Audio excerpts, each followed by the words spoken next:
Let me say something that sounds irresponsible. Saving money can keep you broke. Not immediately, not dramatically, and not in a way that sets off alarms, but slowly, quietly, in a way that feels responsible. And if that sentence bothered you, that's good, because it's supposed to. Most people don't destroy their finances by being reckless.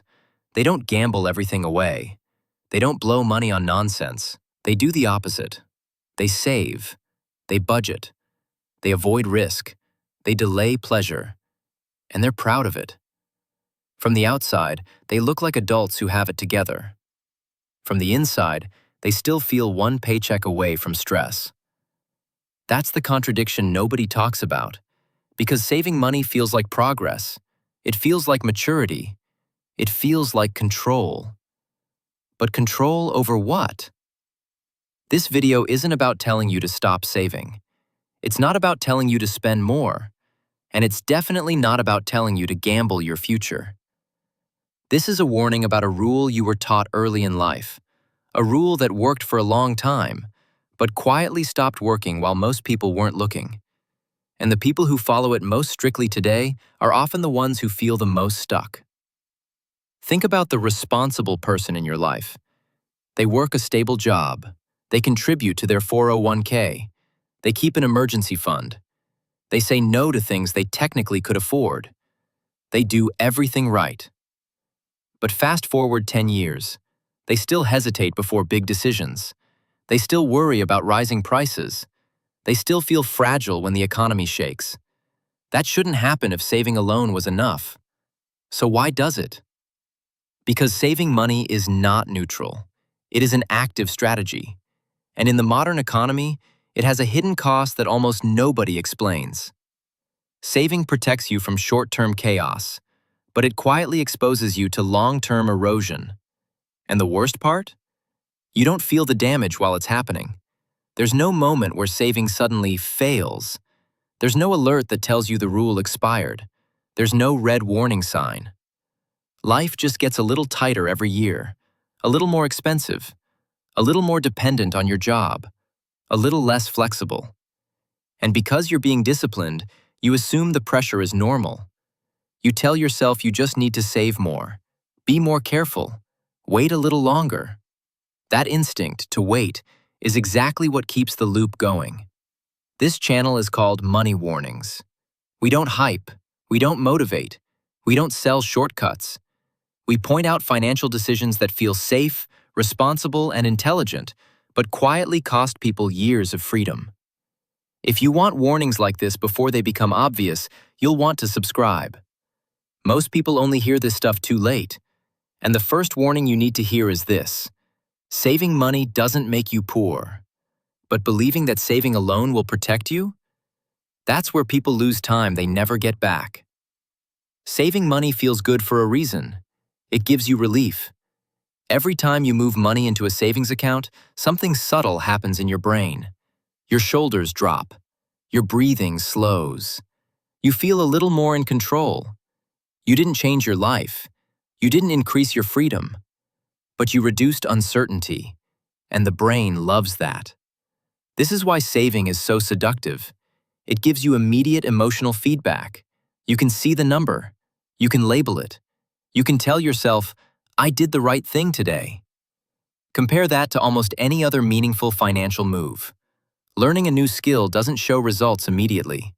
Investing feels uncertain. Changing careers feels risky. Starting something new feels uncomfortable. Saving, on the other hand, feels clean. No ambiguity. No downside, at least not today. No judgment from anyone around you. In fact, society rewards it. Parents praise it. Employers respect it. Banks depend on it. Saving money is the behavior of a responsible adult. And that's where the trap begins. Because responsibility feels like progress, even when it isn't. Saving money solves one problem very well: short-term anxiety. But it does almost nothing to solve long-term exposure. It doesn't make you more adaptable. It doesn't make you more valuable. It doesn't make you more flexible. It just makes you feel calmer right now. And that's not nothing. Calm matters. But calm can be misleading. And this is the part most people don't want to admit. Here's where people push back. They say, "Isn't peace of mind worth something?" And they're right, it is. But peace of mind without forward movement eventually becomes stagnation. Think about this carefully. If saving was truly enough, then people who saved consistently for 10 or 15 years should feel increasingly secure. But that's not what we see. What we see instead is people with decent savings, stable jobs, good habits, still feeling exposed, still feeling behind, still feeling like one unexpected expense or job loss could knock them sideways. That disconnect is important because it means the issue isn't discipline, it's direction. Saving gives you the feeling of control without the mechanism of growth. And when the world around you changes, prices, housing, healthcare, education, your savings don't push back. They just sit there, quietly. If you think saving alone actually works long-term, I'd genuinely like to hear why. Leave your reasoning in the comments. Most people respond to this by doubling down. They save more. They cut harder. They wait longer. Not because it's working, but because it's familiar. And familiarity feels safer than uncertainty. That's why this rule survives. Not because it's optimal, but because it feels responsible. And the danger of anything that feels responsible is that you stop questioning it. Now we need to talk about the part almost everyone misunderstands: inflation. Not the headlines, not the percentages, not the debates, the experience. Inflation doesn't feel like something breaking. It feels like something slipping. Nothing dramatic happens. Your bank balance doesn't flash red. Your savings account doesn't send a warning. The number stays the same. But what that number can do quietly changes. Think back 10 years. Groceries, rent, healthcare, education, transportation. None of them doubled overnight. They just crept. And because the change was slow, your brain adapted. You didn't say, "Something is wrong." You said, "That's just how things are now." That's inflation's real power. It doesn't attack your money directly. It attacks your options. Here's a simple way to think about it.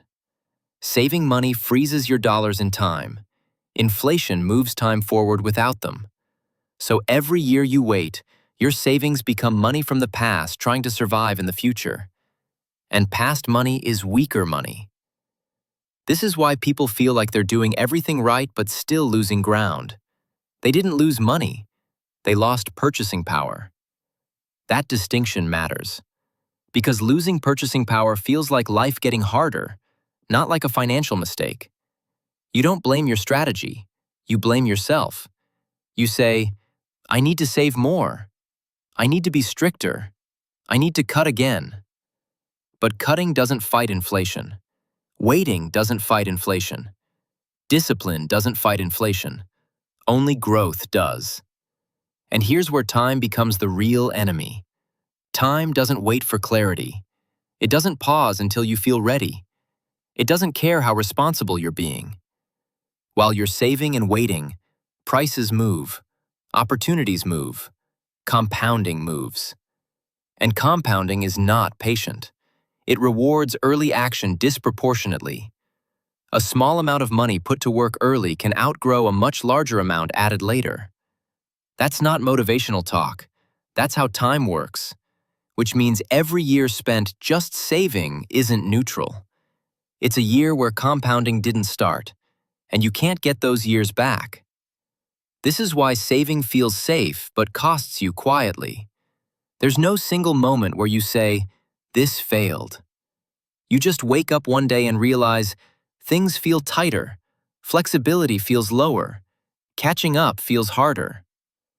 And the scary part? You were disciplined the entire time. At this point, most people reach for the same defense.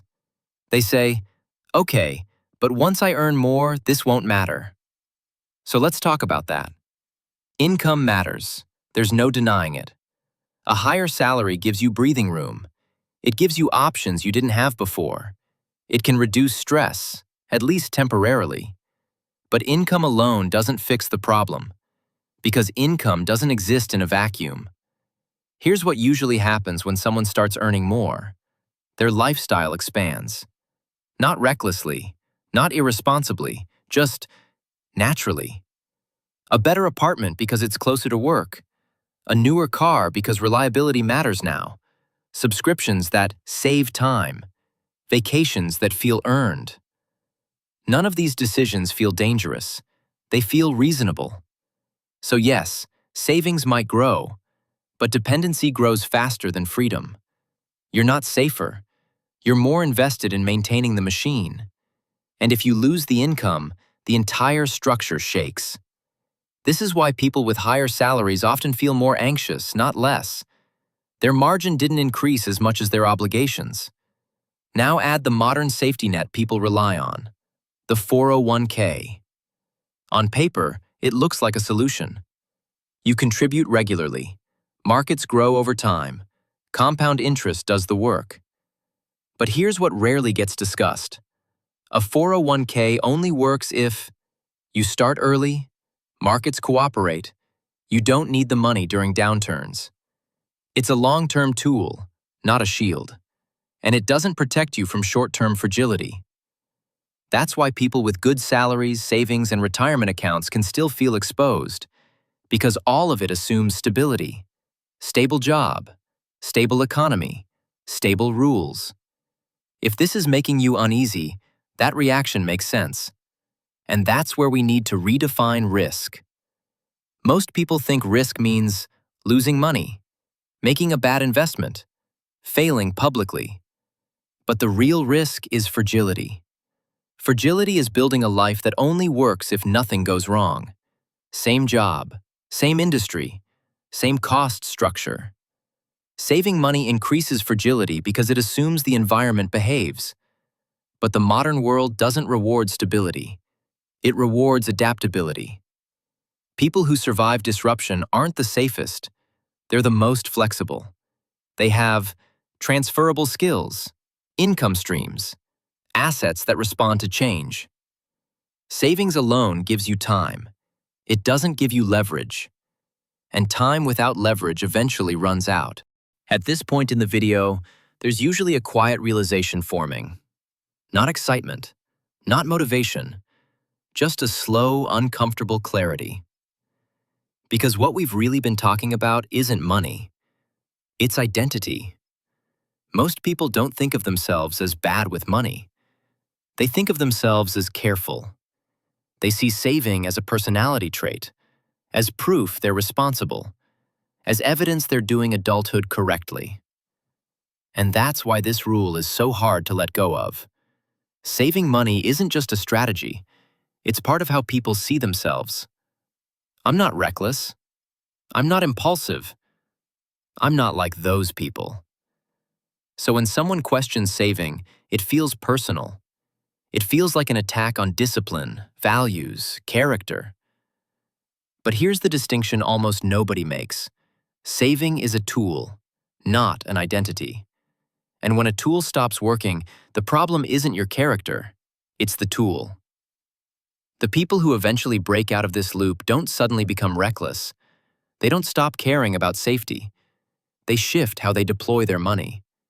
They stop thinking like savers and start thinking like allocators. This is the most important reframing in the entire video. A saver asks, "Where can I put this money so nothing bad happens to it?" An allocator asks, "What should this money do next?" That question changes everything, because it forces intention. Some money is for protection. Emergency funds matter. Buffers matter. But excess money? Excess money is meant to move into skills that increase earning power, into assets that grow faster than inflation, into opportunities that create leverage, into things that expand options instead of freezing them. Not all at once, not blindly, not recklessly, but deliberately. Because money that doesn't move gets outrun. This is where people usually push back one last time. They say, "But what if I lose money?" And that's a fair fear. but it's the wrong comparison. The real comparison isn't, could I lose money if I act? It's, what am I guaranteed to lose if I don't? Because inflation guarantees loss. Time guarantees loss. Inaction guarantees loss. It just hides it well. Saving feels safe because the loss is invisible. It doesn't show up as a mistake. It shows up as a narrowing life, fewer options, less flexibility, more dependence on systems you don't control. That's the cost most people never calculate. And here's the part nobody likes hearing. Doing nothing with money is still a decision. You didn't choose growth. You didn't choose leverage. You chose delay. And delay has consequences. Not today, not tomorrow, but over years. This is why people wake up in their 40s or 50s feeling confused. They weren't irresponsible. They weren't lazy. They followed the rules. But the rules changed, and nobody told them. So let's end where we began. Saving money doesn't make you broke overnight. It makes you broke slowly. So slowly you don't notice. Until one day, you realize you did everything right and still feel fragile. This isn't a call to stop saving. It's a warning to stop treating saving as the finish line.